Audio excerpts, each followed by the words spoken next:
ওখানে আল্লাহর বিচারালয় হবে। সব জমিনের মানুষগুলো উঠাইয়া আল্লাহ ফেরেশতার মাধ্যমে সেখানে নিয়ে যাবেন। আল্লাহ ওখানে নিয়ে বিচার কার্য শুরু করবেন।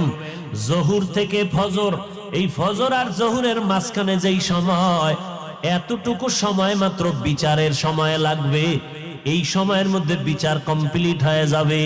আমগো সিদ্ধিরগঞ্জ থানার ভিতরে একটা মামলা 50 বছর হইরা রইল, এটা শেষ হয় না। 50 বছর মাঝে মাঝে হাতিয়া দিলে তাজা হয়, মামলা শেষ হয় না। রব্বুল আলামিন হাসরের ময়দানে কোটি কোটি কোটি সহস্র কোটি মানুষ, এদের বিচার কেমনে আধা বেলায় শেষ হবে? বলে বান্দা বুঝবি না, যেটা বান্দার যেটা ধারণার বাইরে বুঝা অসম্ভব, এই আমার মাওলার কুদরতের দ্বারা সব কিছুই সম্ভব।